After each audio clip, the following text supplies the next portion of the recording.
They told him to observe and report. Nothing else. The orders were precise enough to feel final. Stay hidden, stay silent, stay alive. Do not engage. Do not improvise. Intelligence was the currency of this war, not heroics. Pilots who tried to do more than they were told rarely lived long enough to explain themselves. But when 6 enemy fighters closed in from above that afternoon, the rules collapsed. What followed was not bravery in the romantic sense. There was no dramatic charge, no defiant last stand. It was something colder and far more dangerous. A pilot applying pure physics to a situation where doctrine offered no answer. A maneuver no manual described, performed at the edge of control, that would briefly break the logic of pursuit itself. For 15 seconds, the laws the enemy relied on stopped working. August 1940. Southern England. The sky belonged to whoever could keep it the longest. Every afternoon followed the same brutal rhythm. German bombers crossed the channel in tight formations, escorted by fighters that outnumbered the Royal Air Force nearly 3-1. RAF squadrons scrambled, climbed hard, intercepted if they could, fired once or twice, then scattered before the escorts closed in. Most pilots died before mastering the sequence. Those who survived long enough to be called veterans were often dead within weeks. Luck mattered. Ammunition mattered.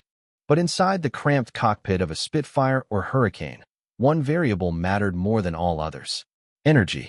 Speed became altitude. Altitude became position. Position meant the difference between firing or dying. Lose your energy in a dogfight, and you were no longer a pilot. You were a target with wings. The Luftwaffe understood this well. Their Messerschmitt Bf 109s climbed faster and dove harder than anything the British could put in the air. German pilots exploited that advantage with a methodical tactic known as boom and zoom. Dive from altitude, fire a burst, then climb away before the enemy could respond. RAF doctrine answered with turning combat. Stay with the enemy. Force a mistake. Outturn him if you could. But doctrine assumed you had time. What happened when you had none?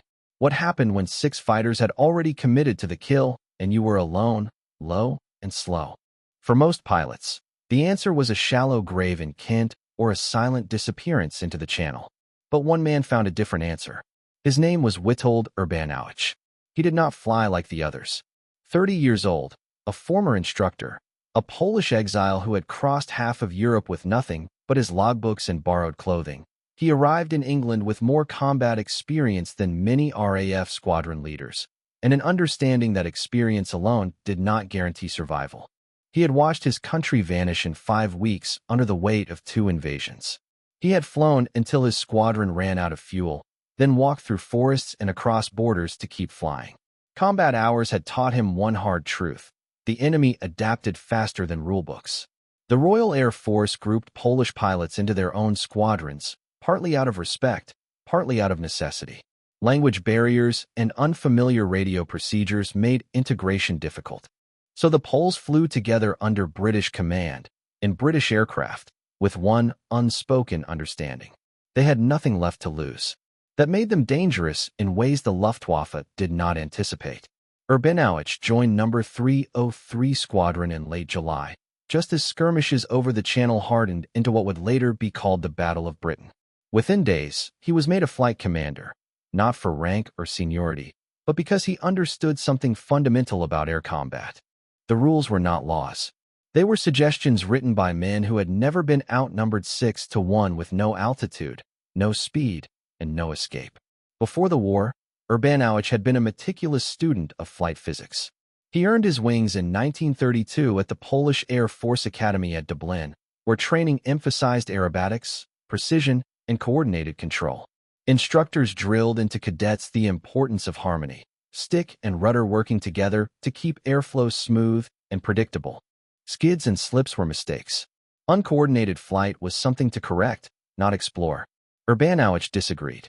During training flights, he climbed high over empty countryside and deliberately broke coordination. He forced the aircraft into skids and slips, holding it there just long enough to feel how it resisted, how the controls softened, how the nose wandered when airflow separated from the wings. He logged everything. His instructors tolerated it because his formal scores were flawless. When he became an instructor himself, his philosophy unsettled students. He taught them to master coordination first, then to learn how to violate it intentionally. Control, he believed, came from understanding what happened when the rules stopped applying. When Germany invaded Poland in September 1939, Urbanowicz was flying the PZLP-11, a gull-wing fighter already obsolete. Messerschmitt 109s outpaced it in speed, firepower, and ceiling. Polish pilots compensated with aggression and creativity. Urbanowicz claimed his first victory on the third day of the war, attacking a Dornier bomber from below where its defensive guns were weakest. 2 days later, he downed a reconnaissance aircraft using the same geometry. Then came September 6th. 8 Polish fighters intercepted a formation of 50 bombers escorted by 30 fighters. Urbanowicz watched 2 wingmen explode in flames. He limped home with a dead engine and hydraulic fluid filling the cockpit. Within days, there were no airfields left to return to. Poland ceased to exist. Urbanowicz destroyed his aircraft and walked. He crossed mountains, bribed guards, rode trains under false names, reached France, flew patrols during the phony war, then escaped again when France collapsed. He arrived in England with no possessions except his flight logs and a borrowed watch. The RAF assigned him to 303 Squadron at RAF Nordholt. He learned the Spitfire quickly, faster, more responsive than anything he had flown, but also unforgiving. The Merlin engine cut out under -G, a dangerous quirk in combat. He memorized fuel flow, gun harmonization, radio channels. And once again, he tested the edges. By mid-August, the Luftwaffe changed strategy. Instead of coastal convoys, German bombers began targeting RAF airfields and sector stations. The goal was simple: destroy fighter command on the ground and clear the sky for invasion. Raids came in massive formations, 50 to 70 bombers escorted by twice as many fighters. RAF squadrons scrambled knowing they would be outnumbered every time. The mathematics were merciless: 12 British fighters against more than 100 German aircraft. Pilots had seconds to attack before escorts descended from above. Most engagements became single passes: dive, fire, break away. Dogfighting was suicide, except when there was no choice. Urbanowicz learned this on August 30th, leading a flight of 4 Spitfires toward a bomber stream at 12,000 feet. He dove for the rear of the formation. They closed to 300 yards before the escorts reacted. He fired, saw strikes along a Dornier's fuselage, and then the Messerschmitts arrived. The Messerschmitts arrived all at once. They rolled and dove from above, cutting off every clean line of escape. Urbanowicz fired a short burst into the bomber stream, saw flashes along a Dornier's fuselage, then snapped his Spitfire hard left as tracer fire streaked past his canopy. A Bf-109 slid onto his tail.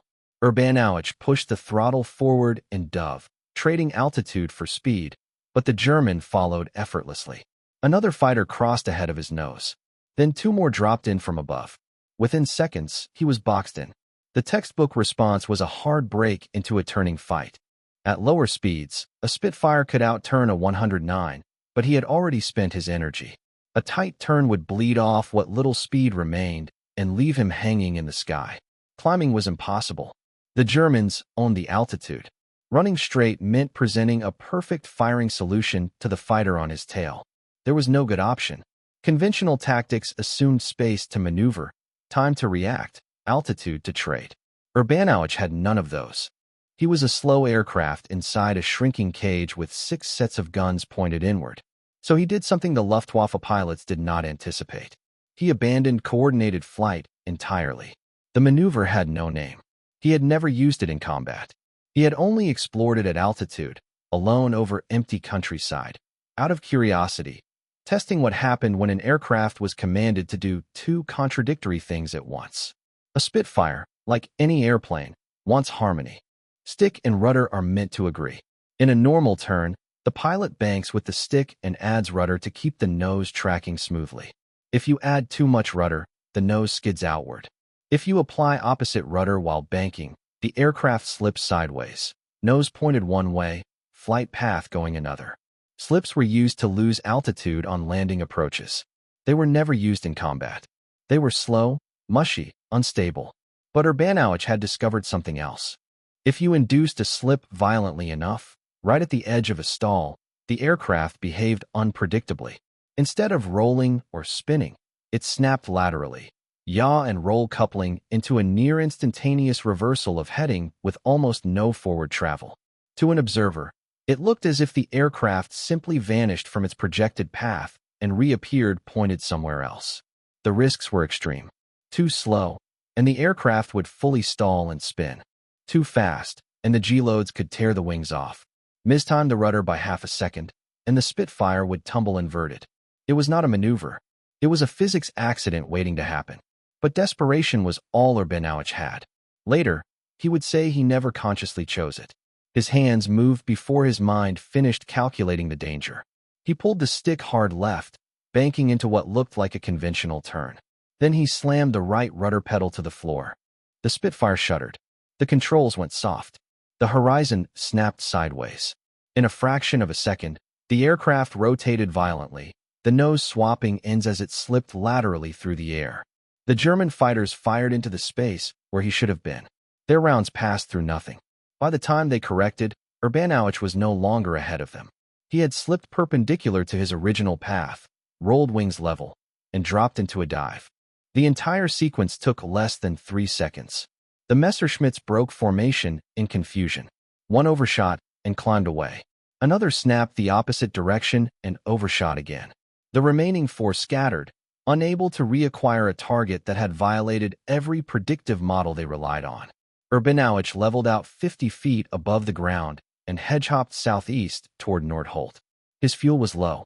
His hands were shaking. But he was alive. Back at base, he said nothing. There was no language in RAF doctrine for what he had done. He filed a standard combat report, engaged multiple hostiles, evaded, returned to base.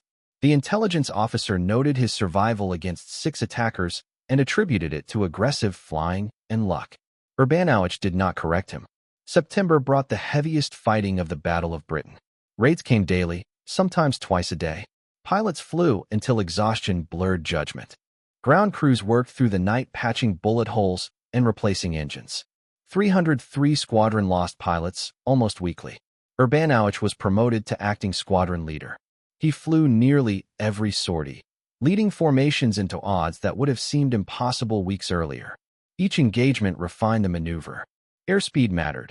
Below 180 miles per hour, the Spitfire stalled before completing the snap. Above 250 miles per hour, the structural loads became dangerous. Bank angle mattered. Too shallow, and the aircraft skidded. Too steep, and it tumbled. Rudder timing mattered most. The pedal had to be driven fully at the precise instant just before the stall buffet began. Early, and the maneuver failed. Late, and the wings stopped flying altogether. He taught it to no one. It was too dangerous to explain and too easy to die attempting. But other pilots noticed something else. Urbanowicz survived fights that should have killed him. On September 15th, the largest air battle of the war, he led his flight into a raid of more than 200 bombers escorted by 300 fighters. He destroyed a Heinkel head-on, then found himself alone with 4 Bf-110 heavy fighters closing from his left. He turned into them, forced a head-on pass, and snapped. One 110 pilot fired into empty air and collided with his wingman. Both spiraled down trailing smoke. Urbanowicz dove away before the remaining fighters could regroup. He landed with 12 rounds left and 3 bullet holes in his aircraft, 1 passing inches behind his seat. A ground crewman asked how he survived 4 fighters alone. Urbanowicz shrugged and answered in Polish. Later, someone translated it. I made them chase something that wasn't there. By the end of September, he had 15 confirmed victories. 303 Squadron had the highest kill ratio in fighter command. But the real story was invisible. It lived in the attacks that failed, the bullets that missed, the pilots who survived because the geometry of pursuit had been broken. And the Luftwaffe never understood why. The Germans still had altitude. They always did. On October 5th, Urbanowicz led a 2-ship patrol over Maidstone when 8 Messerschmitt 109s appeared escorting a reconnaissance aircraft. He told his wingman to stay high and watch. Then he dove alone. He fired at the reconnaissance plane, missed, and immediately found himself boxed in, for 109s closing fast. From above, his wingman watched Urbanowicz's Spitfire bank hard left, exactly as expected. Then it did something no aircraft was supposed to do. It snapped sideways, nose swapping ends in a violent lateral break, and dropped almost vertically. The pursuing fighters shattered in 4 different directions, their formation collapsing as each pilot searched for a target that no longer existed. Seconds later, Urbanowicz pulled out of the dive, climbed smoothly back to altitude, and rejoined his wingman as if nothing unusual had happened. That evening, the wingman tried to explain what he had seen. He used his hands, sketching the impossible motion in the air. Some pilots assumed Urbanowicz had lost control. Others guessed he had been hit. Urbanowicz said nothing. When pressed, he offered only this. The Spitfire could do things the manual did not describe, and survival sometimes depended on doing what the enemy believed was impossible. The Luftwaffe never adapted. German fighter doctrine relied on prediction, deflection angles, pursuit curves, projected flight paths. Pilots fired not at aircraft, but at where those aircraft were expected to be. The slip-snap maneuver destroyed those expectations. It injected chaos into a system built on certainty. By late October, daylight raids became unsustainable. The Luftwaffe shifted to night bombing. Fighter command had held. Any invasion of Britain was postponed, then quietly abandoned. Urbanowicz flew 180 combat sorties during the Battle of Britain. He was credited with 17 confirmed victories and awarded both Poland's Virtuti Militari and Britain's Distinguished Flying Cross. Numbers and medals followed, but they missed the point. The maneuver itself spread quietly. Not the full snap, too dangerous for most, but fragments of it. Pilots began skidding turns deliberately, slipping sideways in dives, creating mismatches between where their aircraft pointed and where it actually traveled. There were no manuals, no briefings, just observation and survival. After the battle, Urbanowicz trained new pilots. He taught energy management, gunnery, formation tactics. He did not teach the slip snap. When asked why, he said it could not be taught. It required trust built alone at altitude, where mistakes could be survived. In 1943, he flew combat with American forces over China, adding 2 more victories. After the war, he remained in the United States, working as an instructor and consultant. He rarely spoke about combat. When historians asked about the maneuver decades later, he downplayed it. Curiosity, he said. Desperation. The physics told a different story. Later aerodynamic analysis confirmed it was possible, but only because of the Spitfire's low wing loading and powerful rudder. Modern fighters could not replicate it. It belonged to a specific aircraft, in a specific moment, flown by a pilot willing to operate at the edge of control. Urbanowicz died in 1996 at the age of 86. In Britain, his obituary mentioned victories and decorations. In Poland, streets and schools bear his name.